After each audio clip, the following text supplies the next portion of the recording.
Hello friends, welcome back to my channel. So today we are going to discuss problem C, vacation from the educational DP contest. So what is the problem statement? So there is a guy, Taro, and his summer vacation is going to start from tomorrow. So he decided to make plans accordingly. Okay.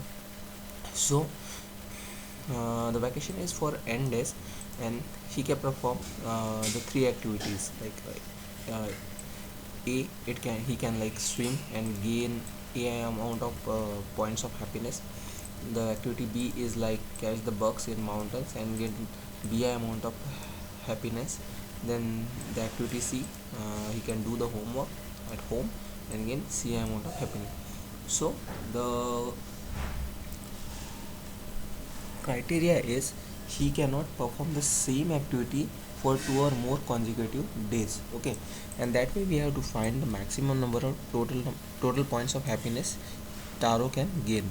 So constants are like 10 to the power 5 for n days, and the values of ai, bi, and c are ranging from 1 to 10 to the power 4. So the number of activities are fixed, that is a 3, and the n stands for the number of days. So basically we have to form a two-dimensional matrix of the n by 3. Okay, so let's take an example 1. So here number of days are 3, so we have formed this 3 rows matrix, and for 3 columns for each of the activities. Okay, so here we can see, like, if we pick up the maximum one from the first day, that is a 70, then we cannot pick up this 80 because it is going to be consecutive, like same activity on the next day. So like Taro can pick up the either activity 1 or 2, that is 20 or 50. So 50 is max, so I will pick up the 50 over here. So 70 plus 50, that is a 120. Okay, so next time from the third row I cannot pick the 60, but I can pick up like 30 and 90, so I can pick up 90. And so this 70 plus 50 plus 90, so answer is 2110. Okay, for in example 2 there is only one day, so I can directly straightforward pick up greedily, that is 100. So I cannot straightforward solve this problem with the help of greedy, because it's kind of uh,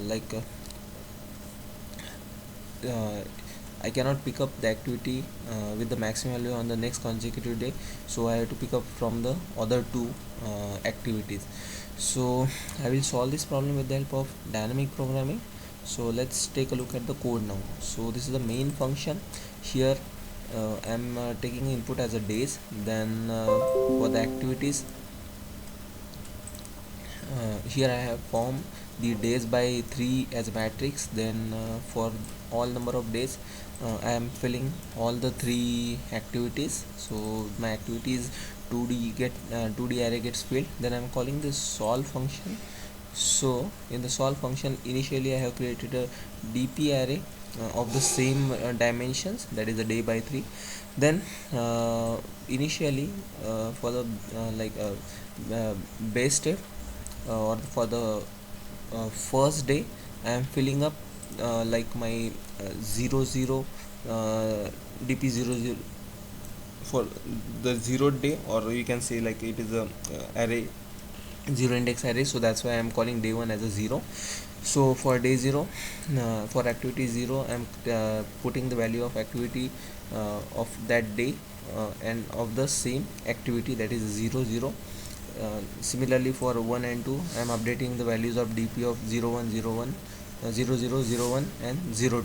Okay, then after, what I am doing is, for from day 1 to the all number of days, what I am doing is, if I pick up let's say for the day 1, if I am picking up the activity 0, then what I have to do is, I have to pick up the value for that day of that activity type, that is a 0. And what I have to do is, I have to pick up the maximum from either from the I need to do is, let's say if now I am at the day 1, so let's say here I am at. So initially if I have if I'm going to pick up the 0th activity from this day 2, then what I need to do is, I can pick up like from day one, like first activity or the second activity. So if I am currently I am picking up the 0th activity over here, okay, so I can pick up the first activity or the second activity from the previous day, that is a day minus 1. Similarly, if I am picking up this one, so I can pick up like 0th activity from previous day or the second activity. So that is the formula, like pick up the 0th activity or the second activity from the previous day. Again, for if I am picking up this last activity, then I can pick up like 0th activity or the first activity. So if the current activity is going to pick up is true, then I can pick up like previous day's 0th activity or previous day's first activity. Once it is done, what I need to do is at the last row I can have the max values for 0 activity, 1th activity and second activity. So I am taking the max from them. So that's the whole idea over here. So this solution is fully accepted on the AdCoder, so you can refer to this solution. And thanks for watching my video.